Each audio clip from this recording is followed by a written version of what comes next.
Hello everyone, welcome back you all into the CAD Design in Kannada YouTube channel. This is class number 4.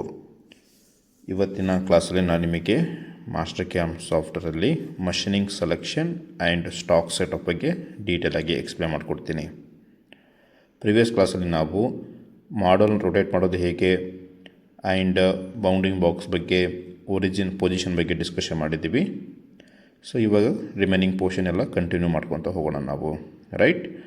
So direct ನೋಡಿ ಇಲ್ಲಿ machine ಮೇಲೆ click ಮಾಡ್ತಾ ಇದ್ದೀನಿ. ನಮಗಿಲ್ಲಿ left side mill options ಮೇಲೆ click ಮಾಡಿ then ಡಿಫಾಲ್ಟನ್ನು select ಮಾಡ್ಕೊಬೇಕು. So default ಮೇಲೆ ಕ್ಲಿಕ್ ಮಾಡಿದಾಗ ಈ ರೀತಿ ಟೂಲ್ ಪಾತ್ ಅಂತೇಳಿ ಒಂದು ಹೊಸ ವಿಂಡೋ ಓಪನ್ ಆಗುತ್ತೆ. ಇದರಲ್ಲಿ 2D list and 3D tool path list.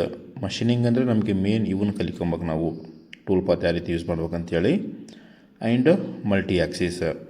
So ನಮ್ಮ ಕೋರ್ಸಲ್ಲಿ 3 ಟಾಪಿಕನ್ನು ಕವರ್ ಮಾಡಿಕೊಡ್ತೀವಿ.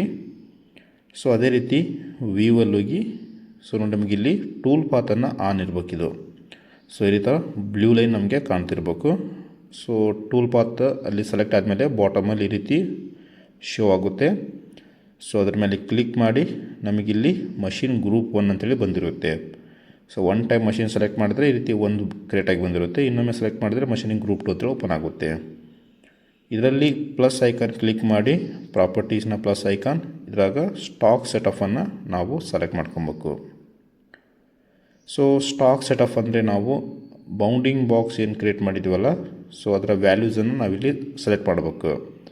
ಸೊ ನಮಗೆ ಸ್ಟಾಕ್ ಸೆಟಪ್ ಸೆಲೆಕ್ಟ್ ಮಾಡೋದಕ್ಕೆ ವೈರ್ ಫ್ರೇಮ್, ಸಾಲಿಡ್ ಆ್ಯಂಡ್ ನಮಗೆ 2D ಲೈನ್ಸ್, ಸೊ ಬಹಳಷ್ಟು ಆಪ್ಷನ್ಸ್ ಇದೆ. ನಾನು ಇವತ್ತು again bounding box options use ಮಾಡ್ಕೊಂಡು ಎಕ್ಸ್ಪ್ಲೇನ್ ಮಾಡ್ಕೊಡ್ತೀನಿ. ಓಕೆ, ಸೊ ನಾನು ಇಲ್ಲಿ ಆ್ಯಕ್ಸೆಸ್ ಆಫ್ ಮಾಡ್ಕೊತೀನಿ, ಸೊ ಕನ್ಫ್ಯೂಷನ್ ಆಗಬಾರ್ದು ಅಂತೇಳಿ, ರೈಟ್. ಸೊ ನೋಡಿ ನಮಗೆ ಇಲ್ಲಿ 4ನೆಯ ಆಪ್ಷನ್ಸ್ ಬೌಂಡಿಂಗ್ ಬಾಕ್ಸ್. ನೀವು ಫಸ್ಟಿಗೆ ಬೌಂಡಿಂಗ್ ಬಾಕ್ಸ್ ಆದರೂ ಕ್ರಿಯೇಟ್ ಮಾಡ್ಬೋದು, ಅಲ್ಲ ಇಲ್ಲಿಂದ ಕೂಡ ನೀವು ಡೈರೆಕ್ಟಾಗಿ ಬೌಂಡಿಂಗ್ ಬಾಕ್ಸನ್ನು ಕ್ರಿಯೇಟ್ ಮಾಡ್ಬೋದು. ಸೊ ಮೆಥಡ್ ಸೇಮ್ ಇರುತ್ತೆ, ಮ್ಯಾನ್ಯುವಲ್ ಇದೆಯಲ್ಲ, ಸೊ ಅದನ್ನು ಸೆಲೆಕ್ಟ್ ಮಾಡ್ಕೊಂಡು ಸೊ ನಮ್ಮ ಮಾಡಲನ್ನು ಸೆಲೆಕ್ಟ್ ಮಾಡ್ಕೊಬೇಕು ಫಸ್ಟ್. ಸೊ ಈ ರೀತಿ ಮಾಡಲ್ ಸೆಲೆಕ್ಷನ್ ಮಾಡ್ಕೊಂಡು ಜಸ್ಟ್ ಎಂಡ್ ಸೆಲೆಕ್ಷನ್ ಮೇಲೆ ಕ್ಲಿಕ್ ಮಾಡಿ. ಸೊ ಸೇಮ್ ಪ್ರೊಸೆಸ್ ಇರುತ್ತೆ, ಇಲ್ಲಿ ಏನು ಚೇಂಜಸ್ ಇರೋಂಗಿಲ್ಲ.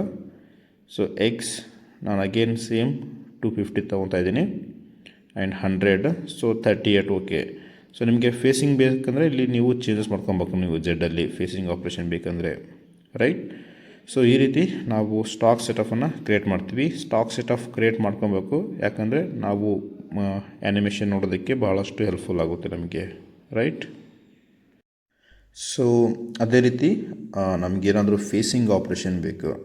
ಸೊ ಫೇಸಿಂಗ್ ಆಪ್ರೇಷನ್ ಬೇಕಂದರೆ ಇದನ್ನು ನೀವು ಈ ರೀತಿ ರೈಟ್ ಐಸೋಮೆಟ್ರಿಕ್ ವ್ಯೂವಲ್ಲಿ ಫಿಕ್ಸ್ ಮಾಡ್ಕೊಂಡು ಸೊ ಇಲ್ಲಿ ಹೈಟಲ್ಲಿ ಚೇಂಜ್ ಮಾಡ್ಕೊಬೇಕು. ಸೊ ನೋಡಿ, ಸೊ ಇದನ್ನು ಫ್ರಂಟ್ ವ್ಯೂವಲ್ಲಿ ನಿಮಗಿನ್ನ ಕ್ಲಿಯರಾಗಿ ಕಾಣುತ್ತೆ. ಸೊ ನಾನು ಇವಾಗ ಹೈಟನ್ನು ಇನ್ಕ್ರೀಸ್ ಮಾಡ್ತಾಯಿದ್ದೀನಿ. ಸೊ ನೋಡಿ ಬಾಟಮಲ್ಲಿ ಮೂವ್ ಆಗ್ತಾಯಿದೆ. ಸೊ ಬಾಟಮಲ್ಲಿ ಯಾಕೆ ಮೂವ್ ಆಗ್ತಾಯಿದ್ದಾರೆ, ಸೊ ಇಲ್ಲಿ ಒರಿಜಿನ್ ಪಾಯಿಂಟ್ ಟಾಪಲ್ಲಿ ತೊಗೊಂಡಿನಿ. ಸೊ ಟಾಪ್ ತಗೊಂಡ್ರೆ ಬಾಟಮಲ್ಲಿ ನಮಗೆ ಚೇಂಜಸ್ ಹಾಕ್ಕೊತಾ ಹೋಗುತ್ತೆ, ರೈಟ್. ಸೊ ನೋಡಿ ಇವಾಗ ಅಗೇನ್ ನಿಮಗೆ 38 ಫಿಕ್ಸ್ ಮಾಡ್ತೀನಿ. ದೆನ್ ಇವಾಗ ಬಾಟಮ್ ಫಿಕ್ಸ್ ಮಾಡಿದ ನೋಡಿ, ನಮಗೆ ಬಾಟಮಿಂದ ಸೊ ವ್ಯಾಲ್ಯೂಸ್ ಚೇಂಜಸ್ ಹಾಕ್ಕೊತ ಹೋಗ್ತಾ ಇರ್ತೀವಿ ರೀತಿ ಒರಿಜಿನ್ ಪಾಯಿಂಟಿಂದ. ಸೊ ಇದನ್ನು ನೆಕ್ಸ್ಟ್ ಕ್ಲಾಸಲ್ಲಿ ಎಕ್ಸ್ಪ್ಲೇನ್ ಮಾಡ್ಕೊಡ್ತೀನಿ ಇನ್ನು ಕ್ಲಿಯರಾಗಿ ನಿಮಗೆ ಫೇಸಿಂಗ್ ಆಪ್ರೇಷನ್ಗೆ ನಾವು ಯಾವ ರೀತಿ ಸ್ಟಾಕ್ ತೊಗೊಬೇಕಂತೇಳಿ, ಓಕೆ. ಸೊ ಇಲ್ಲಾಂದರೆ ನೀವು ಡೈರೆಕ್ಟ್ ಬೌಂಡಿಂಗ್ ಬಾಕ್ಸ್ ಕ್ರಿಯೇಟ್ ಮಾಡುವಾಗ ಅಲ್ಲಿಂದ ಕೂಡ ತೆಗೆದುಕೊಳ್ಳಬಹುದು. ಲಾಸ್ಟ್ ಆಫ್ ಆಪ್ಷನ್ಸ್ ಇದೆ, ಒಂದು ಬೌಂಡಿಂಗ್ ಬಾಕ್ಸಿಂದ ಇಲ್ಲಾಂದರೆ ಇಲ್ಲಿಂದ ಕೂಡ ನೀವು ಕ್ರಿಯೇಟ್ ಮಾಡ್ಬೋದು. ಸೊ ಅದನ್ನು ನೆಕ್ಸ್ಟ್ ಕ್ಲಾಸಲ್ಲಿ ಇನ್ನು ಕ್ಲಿಯರಾಗಿ ಎಕ್ಸ್ಪ್ಲೇನ್ ಮಾಡ್ಕೊಡ್ತೀನಿ, ಓಕೆ. So thank you.